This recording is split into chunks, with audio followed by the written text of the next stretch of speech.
Well, good morning, and I want to thank you for that very kind introduction. It was pretty impressive for someone who's an unemployed aerospace worker.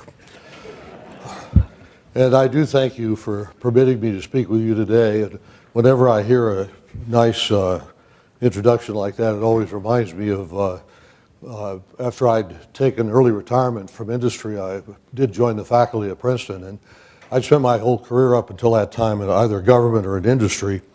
And I was invited to give the incoming freshman engineers their initial lecture. And the dean was making his opening remarks, and I wasn't really paying attention to what he was saying. I was flipping through my notes, and all of a sudden I heard the dean say, "And now we will hear from Professor Augustine." Now, this is absolutely true. For just an instant, the thought went through my mind, geez, what a coincidence. They've got some guy here by the same name as me. So that's sort of what I thought. But your kind words help overcome a rather deflating experience I had not too long ago when I was granted an honorary degree by Princeton. And needless to say, I was very flattered by that, very proud of it. And the day after the award, the New York Times actually carried an article about it. The headline of the New York Times article read, "Muhammad Ali and 3 others get Princeton degrees." So it's always nice to hear someone say good things about you.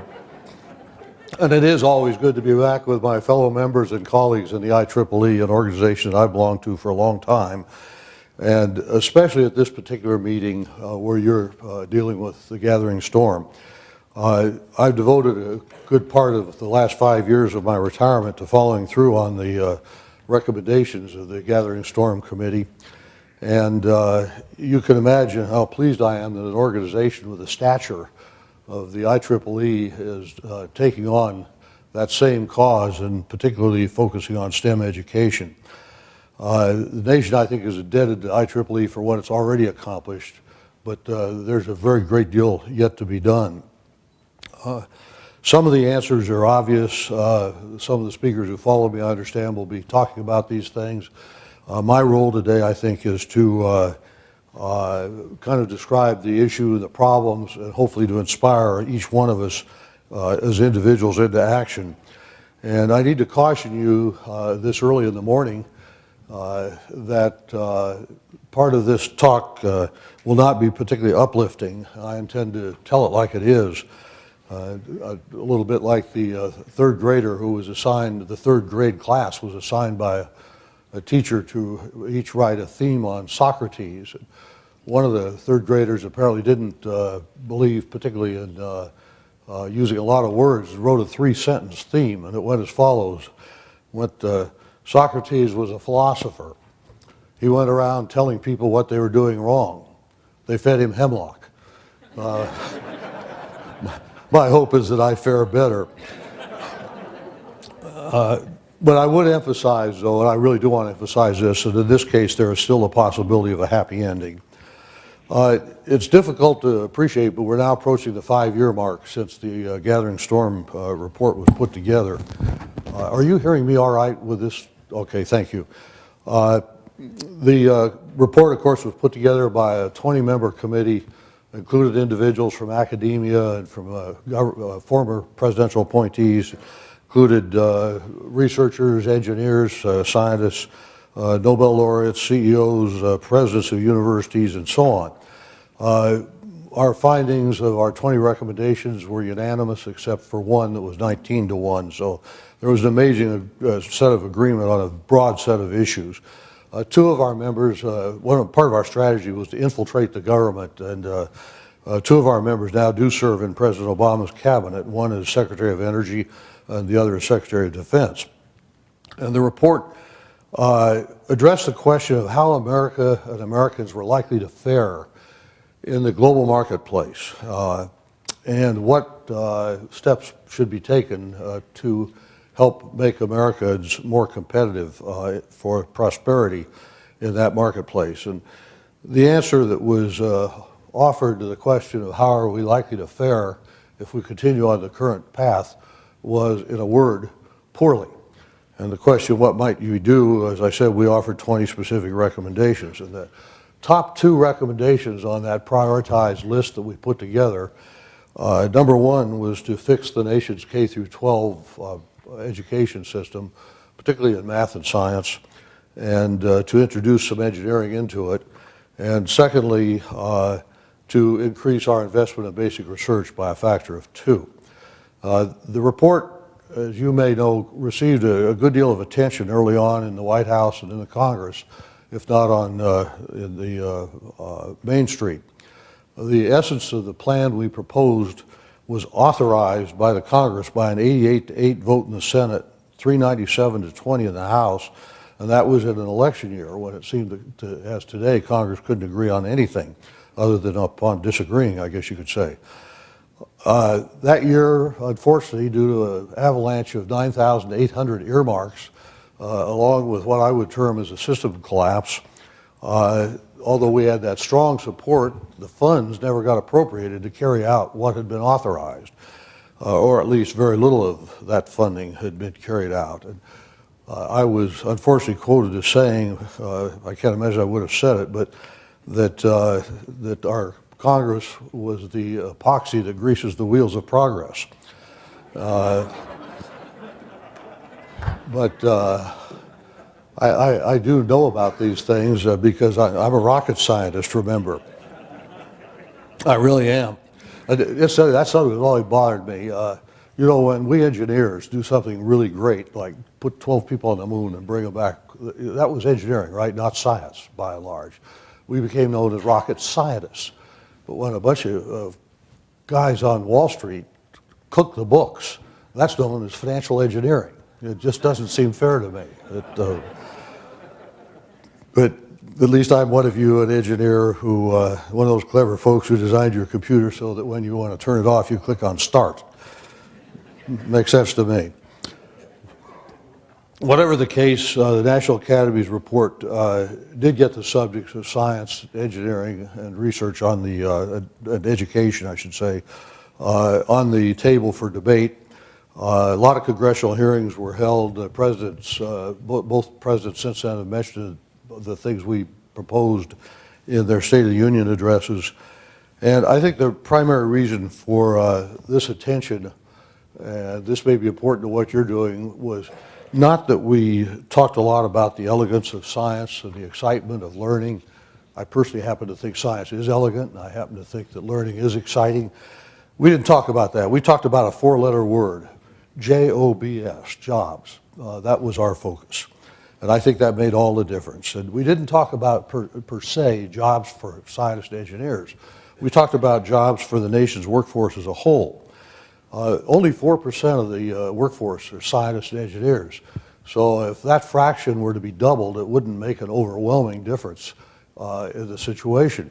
But the fact is that 4% disproportionately creates jobs for the other 96%. And that's why the average citizen should be very concerned about the health of science and engineering in our country. The gathering storm pointed out that the stakes in the competitiveness race were very real, very consequential. If you think back, you can't take leadership for granted in the economic world or otherwise. In the 16th century, the citizens of Spain, I suspect, thought they were the world leaders, at least in the Western world. The 17th century, it was probably France. The 19th century, Great Britain. The 20th century, the United States. Warren Buffett says that in the 21st century it'll be China. The point is that you've got to keep running if you want to stay on top. And leadership is not a birthright. It's, I think, everyone's interest to help raise the tide so that all boats rise. But when the boats are rising, one also would like to be sure their boat is among those that's going upward. It's now projected that by 2050 that less than 20% of the world's gross domestic product will be derived in Europe and in the United States, or in North America actually. Think of the contrast with where we are today. So what's that mean for individual Americans? Today's youngest generation is the first one in the nation's history to be less well educated than their parents. Today's youngest generation is almost certain to be less healthy than their parents for nearly the first time. 70% of today's youth are not eligible to serve in the armed forces, either for physical, moral, or mental reasons. The surveys show that 2/3 of today's parents think that their children will have a lower standard of living than they enjoyed. And 43% of American adults say they don't expect the economy to return to pre-recession levels ever, that something fundamental has happened. Well, given the state of the economy, where you have 10% of the workforce unemployed and another 7% seldom mentioned that are underemployed or have given up searching for a job, some might say that the Gathering Storm Committee could just say, "We told you so," and leave. But the reasons for the current problems had nothing to do, frankly, with what we were addressing. We were talking about a situation that is much more fundamental, more profound, more difficult to fix, and much longer lasting than this little financial disruption that we have just suffered. It's probably appropriate, though, before I go further, that I kind of set the stage by turning the clock back, if I may. Let me really turn the clock back, which incidentally I forgot to do this morning when I came here from New York, and so I was here an hour before any of you. But which gives you great confidence in your speaker, I know. But in any event, let me turn the clock back. In this case, let me turn it back about 200 million years. At that time, my geologist friends tell me that the Earth consisted, to a large part, the surface of the Earth, of a supercontinent known as Gondwanaland, made up of places like Australia and Africa and South America, the Indian Peninsula, and, Arabia, Antarctica, and others. But over time, my friends who are geologists tell me that it broke up and that the parts began to drift apart. Very slowly, and as they drifted apart, they had less and less impact on each other. They kind of went their own way.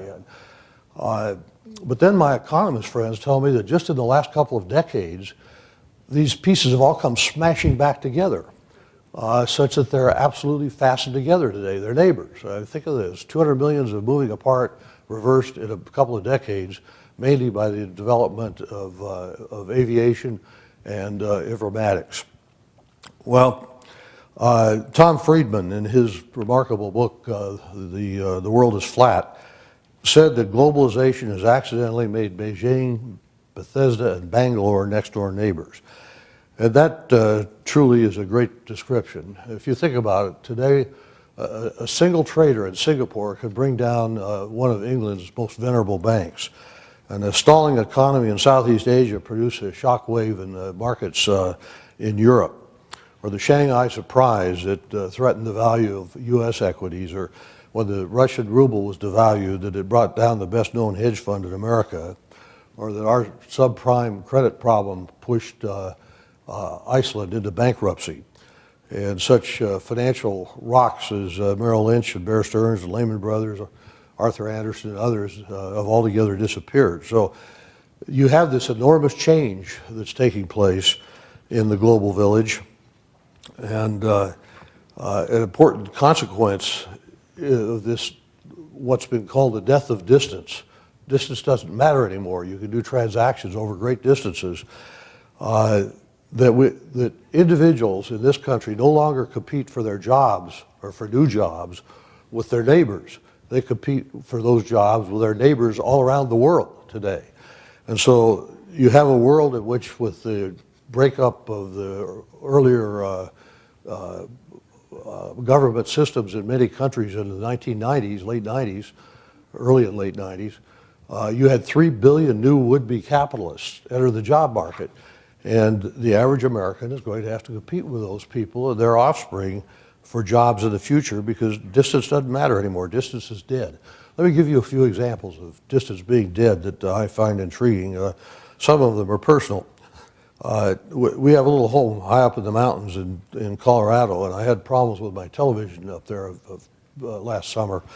And in order to get it fixed, I called the help desk, and I had to speak with individuals in Denver, Jamaica, Indonesia, and India before the problem got solved. I mean, that's the world we live in if you want to fix the TV in your cabin in Colorado.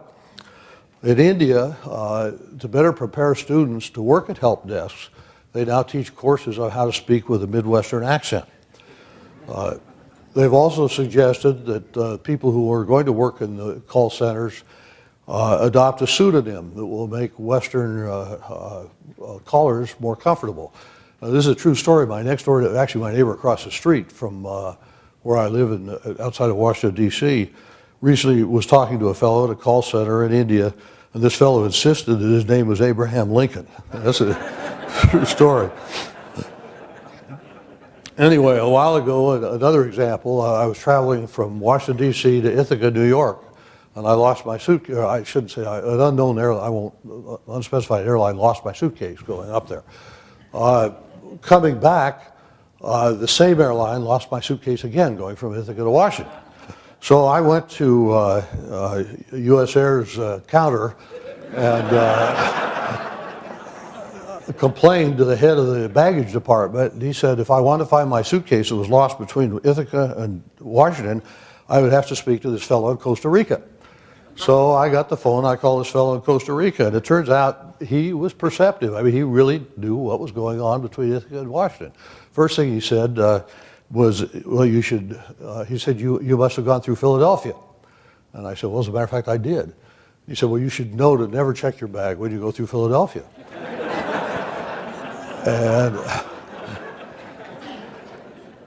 And I said, well, I didn't know that. And he said, yeah. I said, in Philadelphia, there are only two kinds of bags, carry-on and lost. And, another example, very near to where I lived, really actually close to the White House in downtown Washington, there's an office building where there's a receptionist that greets you, like in so many places. Very pleasant woman, but she's not sitting at a desk there. She's on a flat screen display, and she arranges your appointments and so on. But it turns out she's not in that office building there. She's not even in Washington. She's in Pakistan, where she lives, and handles security and administrative matters at the office in Washington. If you get a CAT scan in many hospitals around this country, there's a good chance that it will be read by a radiologist either in Australia or in India.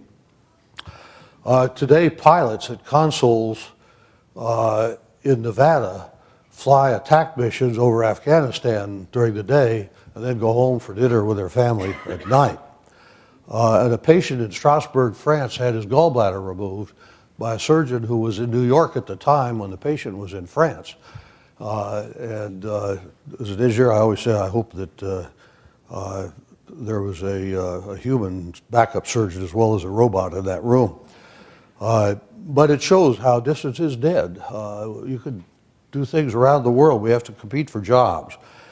Well, not long ago, in a moment of boredom, I got calculating how many board meetings I've attended at Fortune 100 companies, and it's over 500. And quite a number of those, there was an issue about where we should open a new plant, a new research lab, a new logistics center, or whatever. And very often the result, the answer, unwelcome answer, I might add, was not in the U.S.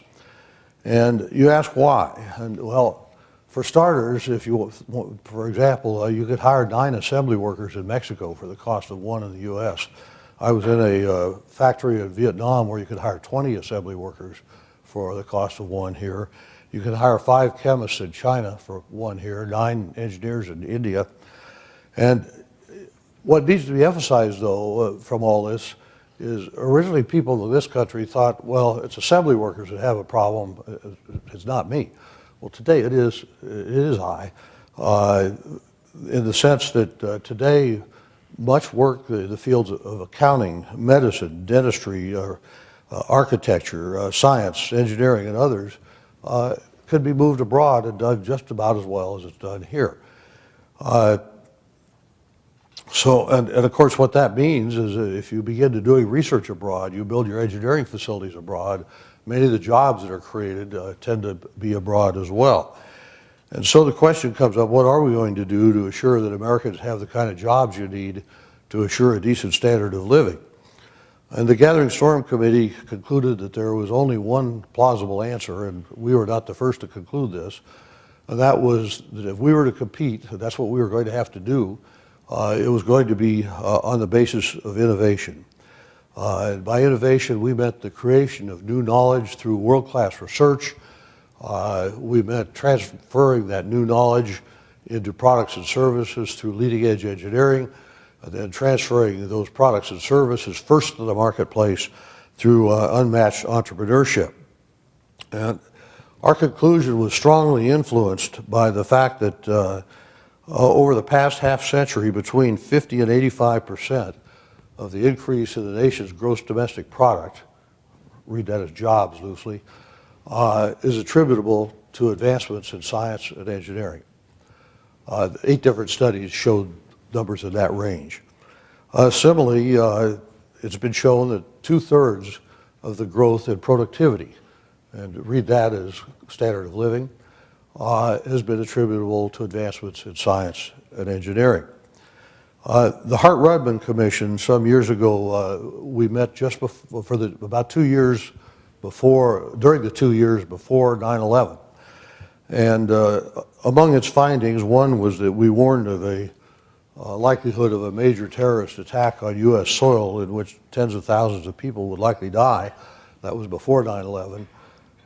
But even with that, the primary conclusion of the report was, and this is a report, bipartisan report, again unanimous, and I quote, "Second only to a weapon of mass destruction detonating on an American city, we could think of nothing more dangerous than a failure to manage properly science, technology, and education for the common good." And I might note that other nations haven't overlooked the importance of these topics. Take China, where 7 of the 8 top leaders have degrees in engineering.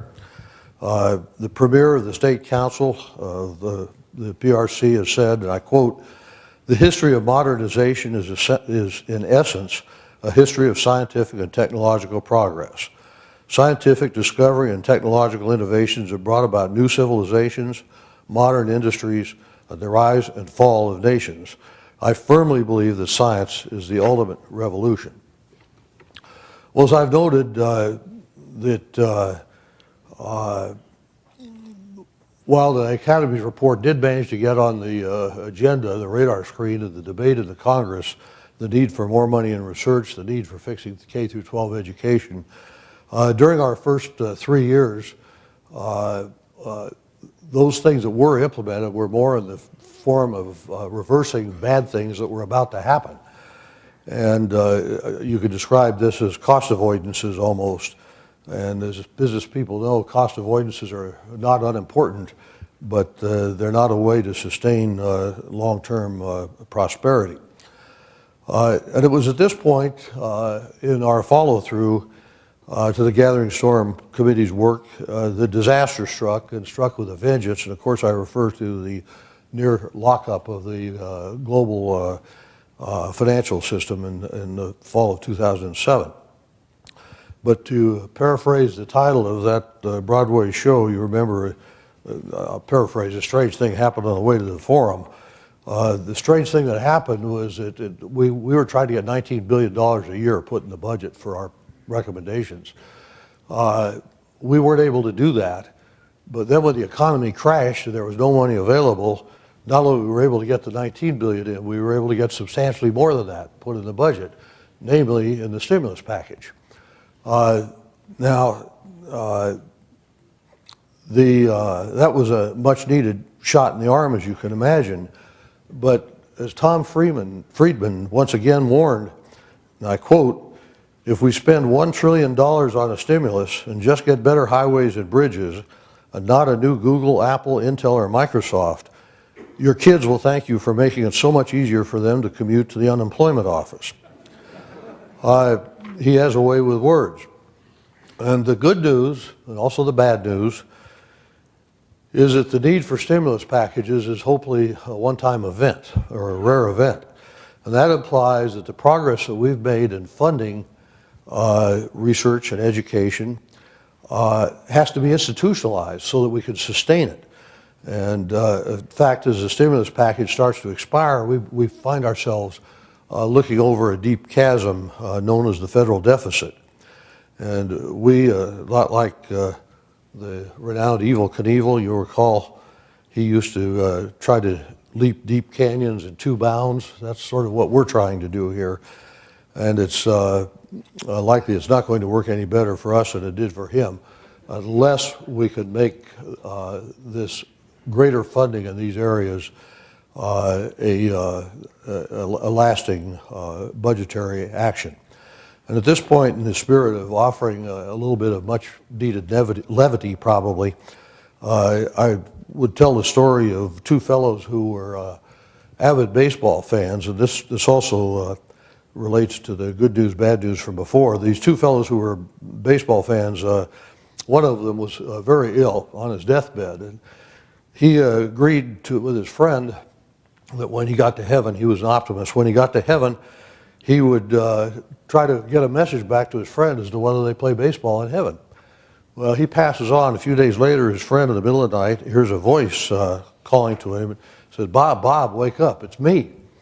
And he said, I have good news and I have bad news. He said, the good news is that they have baseball here in heaven. In fact, we've got leagues all over the place here. He said, the bad news is that you're scheduled to pitch Tuesday.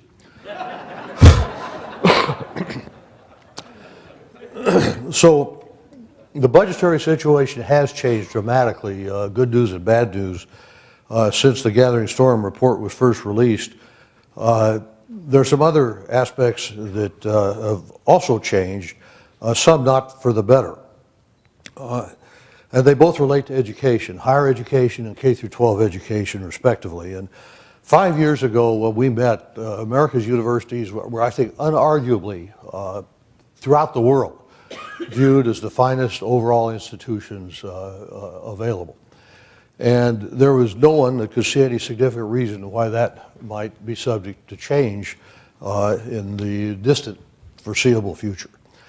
On the other hand, as we now know, with the collapse of the economy and tax revenues that have declined precipitously, U.S. public institutions are finding themselves facing severe budget shortfalls, some of which are requiring what I would characterize as draconian corrective measures, particularly in places like California. Correspondingly, private institutions of higher education have seen their endowments drop significantly. They too are beginning to take steps toward austerity. These steps that are being taken have not gone unnoticed in other parts of the world where I've been traveling, and I suspect you too.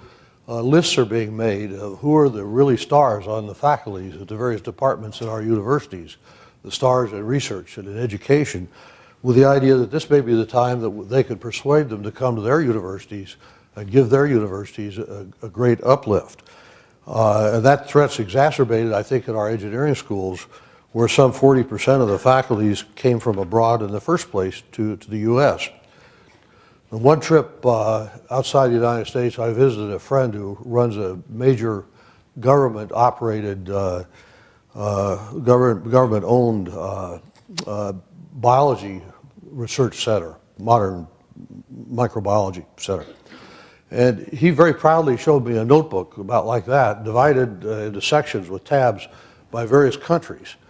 And as you opened it, there was one page each with a picture and a description of the 15-year-olds in science that they hope to pick off as they think who they think are going to be the future stars in science in that country.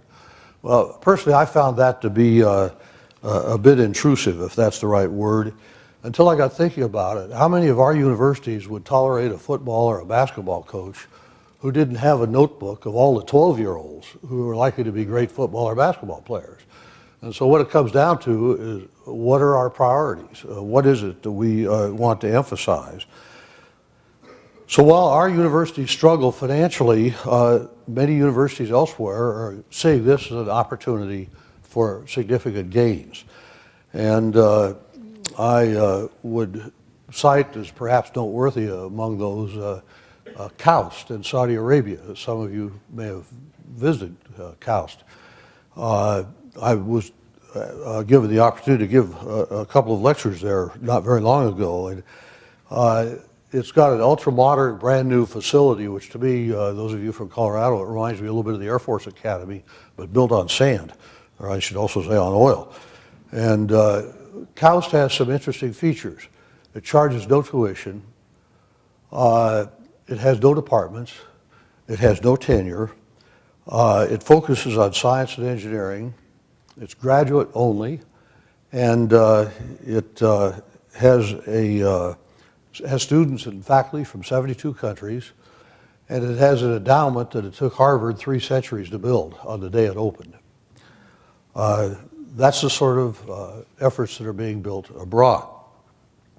And that brings us to the presumptive source of much of America's future science and engineering talent, namely our K through 12 system, but more accurately a system of systems, since we have 13,000 independent school districts in this country.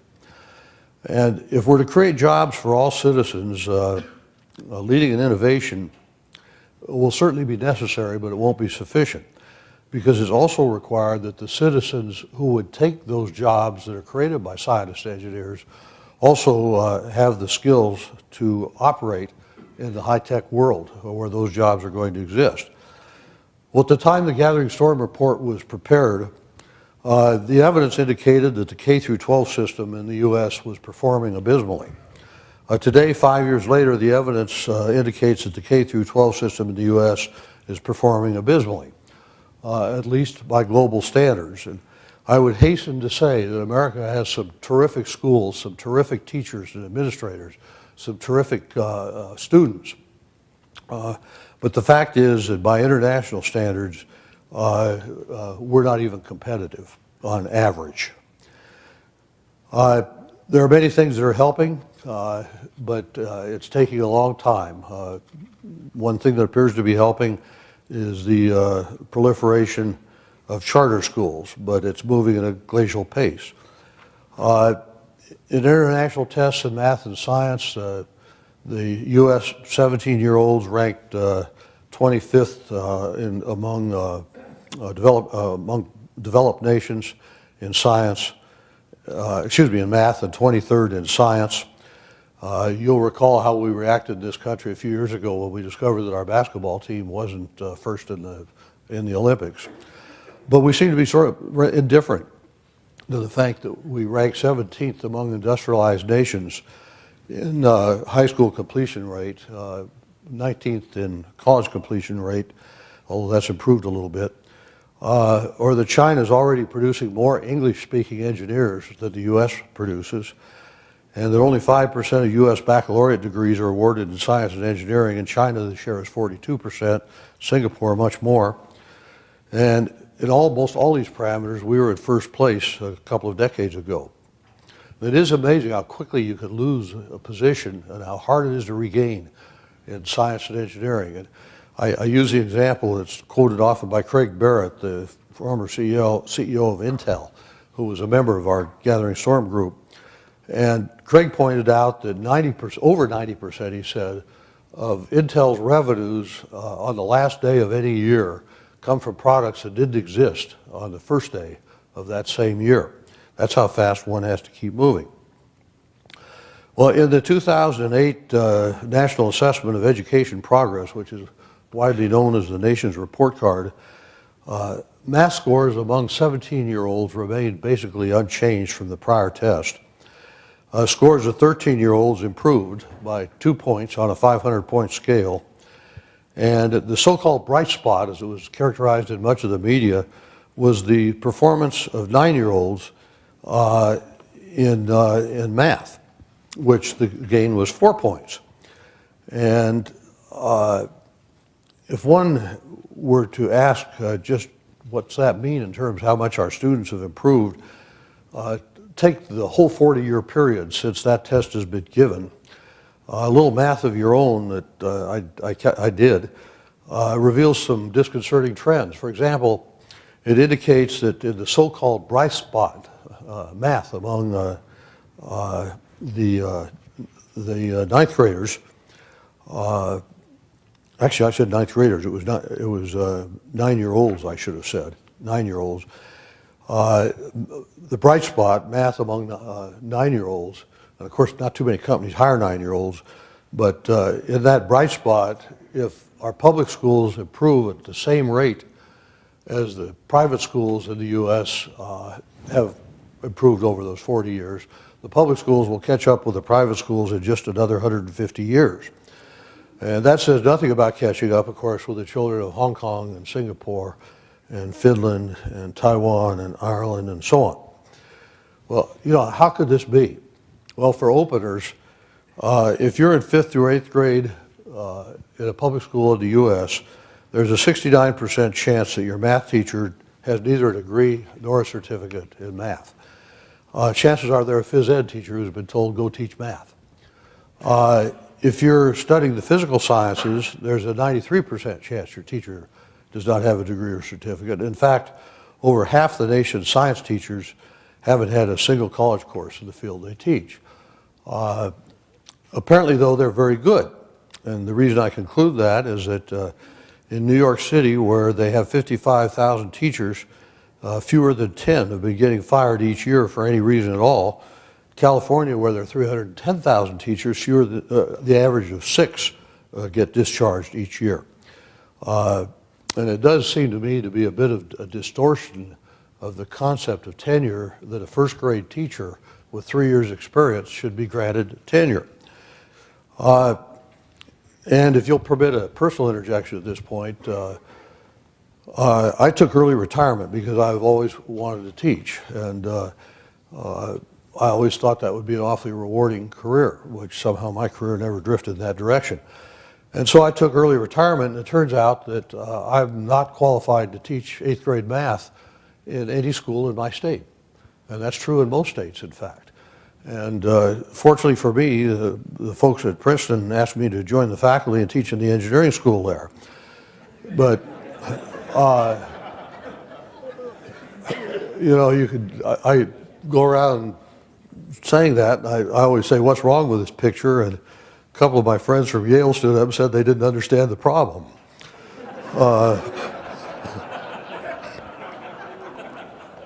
But one thing that certainly is not the problem is a failure of our taxpayers to support public education. The U.S. spends more per student than any nations on the globe, with the exception of Switzerland and Luxembourg. And that reflects an increase since 1990 by 33% in real dollars. And it also was accompanied by a 10% decrease in the number of students per teacher. And all during this time, progress has remained essentially stagnant. And the worst performing schools in the nation are generally found in Washington, D.C., and the most highly funded schools are generally found in Washington, D.C.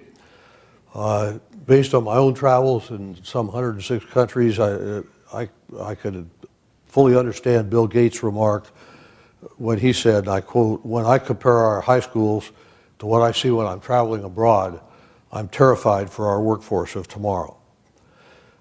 Well, a solution to these seemingly devastating statistics has been found, a solution of sorts, and that is to revise the standards by which we measure our schools, revise them downward. You could call it the race to the bottom. Mississippi, for example, reports that based on its statewide test, 89% of its 4th graders are proficient in reading. That's first in the entire nation based on state tests. But by the national standardized test, only 18% of its students ranked in this category, which turns out to be last in the nation. And by international tests, I won't even go to that. In New York, where students have progressed rather markedly on the state's own examinations, Columbia University researcher discovered that, for example, 14 of the 30 questions on last year's test had appeared in very similar forms in the prior 2 tests. One teacher in New York took the test herself and received a passing grade. Now, what was surprising about that wasn't her grade, but was her technique for taking the multiple choice test, She didn't bother to read the questions. She just marked the answers at random. McKinsey and Company, the management consultant, has sought to link GDP, which is not an unreasonable standard, a surrogate for the standard of living in a country that has a stable population, with K through 12 achievement.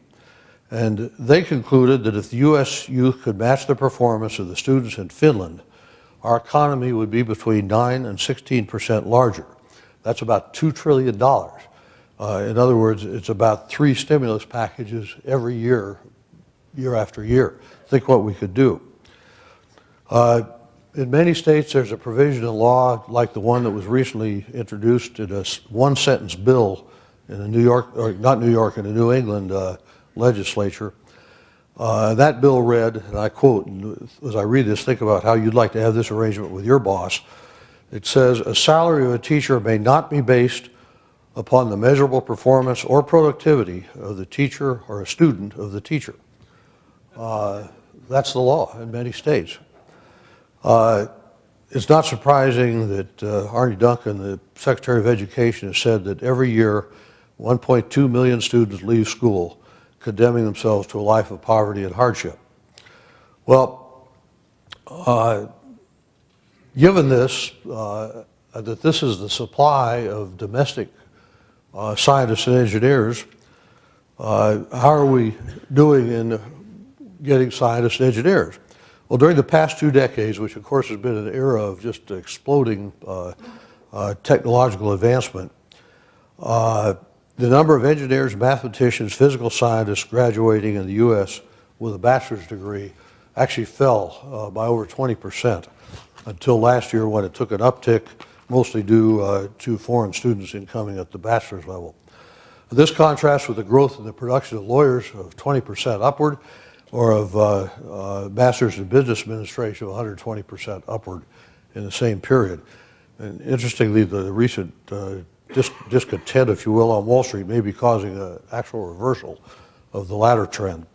The number of engineering doctorates granted by U.S. universities to U.S. citizens dropped 34% in the past decade, once again with a slight uptick recently. 2/3 of the engineering graduates of U.S. universities are not U.S. citizens, and 56% of the graduates in physics are foreign. And of the 3 undergraduate universities whose graduates ultimately received the most PhDs from U.S. universities in engineering or scientists, of those 3 universities, 2 are in China and 1 is in Korea, and none in the U.S. And we were not helped by such things as a recent full-page article in the Washington Post. The headline was, How to Get Good Grades in College, and a subhead was, Don't Study Engineering. Now, I think you can make a very strong case that America's engineering and science enterprise would barely function today if it weren't for the people who were born in other countries who came to our country to study and became citizens here and stayed here to work. And some didn't even become citizens. But without that cadre, truly our science and engineering enterprise would, I think, barely function. And unfortunately, we have done most everything we can to drive these people out of the country and to make it hard for them to come to the country. In most countries outside the U.S., a career in engineering is viewed as the gateway to a better life, a gateway to the future. And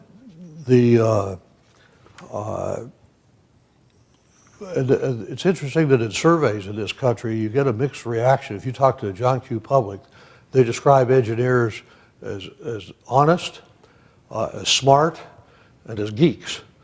That's the way we're thought of. And most of us actually kind of take pride in all 3 of those. My friend George Heilmeyer, who used to run the Defense Advanced Research Projects Agency, among other things, sent me an email from Russia that said that when he's in Russia, he said, I always like to go to the movies. And he went on to explain, he said, in Russia, the engineer always gets the girl. And I need to confess to you that I met with my wife when I was at engineering school, and she tells me that the odds were good, but the goods were odd. So, but I tell this really because it brings us to another problem, and that is that too seldom in this country is the engineer the girl. And women comprise, of course, half the population, and now just under 60%, if you can imagine, of our college graduates. And if that huge body of people isn't going to be interested in engineering, and if we're going to find it more difficult, as we are, to attract people from abroad to stay here, to make up for our lack of domestically produced or born engineers, we take on a huge handicap for ourselves. Today, women receive 20% of the undergraduate degrees in engineering, about 17% of the doctorates, and in contrast, they, of course, receive now a majority, just recently a majority of the degrees in medicine and also a majority of degrees in law. Minority groups are even more underrepresented in our profession. If you take African Americans, Hispanics, each about 12% of the population, 12 or 13% of the population, produce a little less than 5% of the bachelor's and doctorates in our field. And there have been some recent encouraging signs of improvement, but it's way too early to celebrate yet. So we're in an ironic situation where it seems to me that it's likely that we will never again have a shortage of engineers in the United States in terms of overall numbers. And the reason for that is that it's so easy for U.S. firms to move much of their engineering outside of the country and conduct it where there are qualified engineers. And the problem with that, of course, is from the average citizen in the United States standpoint, that when those jobs are created abroad, where incidentally the growing market is, the peripheral jobs, non-engineering jobs, will also be created abroad. And so what is critical for the U.S., in my judgment, is to be able to produce that cadre of engineers who are the very best educated, who could see, as Jack Welch would say, who can see around corners, who are innovative, who are entrepreneurials, imaginative, creative people. That's the category of engineers and scientists that I think we're going to have to rely upon if our economy is to survive. One can certainly argue that the nation's industrial sector should do more, for example, in investing in research in this country and create jobs for scientists and engineers. But industry is so focused on next quarter's profits because of the pressures of the marketplace that industry is abandoning the playing field in many cases when it comes to basic research. The story of Bell Labs has to be the classical case. Recently, a study or a survey showed that 80% of the senior financial executives of large U.S. companies said that they would be willing to forego funding research and development in order to meet the public projections of near-term profitability. That's certainly not a formula for long-term survival. Well, the Gathering Storm report concluded that there were three principal areas where a society committed to an economy based on innovation has to excel. That has to do with, we've got to produce knowledge capital, we've got to produce human capital, and we have to create an environment that's conducive to innovation. And I've talked a little bit about the first two. Let me talk about the third, what some people call the innovation ecosphere. In that regard, American firms, if you're an innovator now, think about this, American firms now spend 3 times as much on litigation as they spend on research. General Motors spends more on healthcare than it does on steel. Starbucks more on healthcare than it does on coffee. The U.S. has the highest overall corporate tax rate of any industrialized nation that's backed by a 3.7 million word, 17,000 page tax code ignorance of which incidentally does not comprise vindication. The U.S. patent system it still has such flaws that many companies now deem getting a U.S. patent to be a liability. And the availability of venture capital, which has always been one of our great strengths. California alone used to have more venture capital than any other nation in the world. That venture capital now, like everything else, has discovered that political borders don't make much difference, and it seeks opportunity around the world, not just within the U.S. Distance is dead. It's of course tempting to people like myself who are disciples of Adam Smith to say, well, let market forces solve the problem. Well, the fact is that market forces are solving the problem, and the way they're solving it is by moving jobs outside of the United States.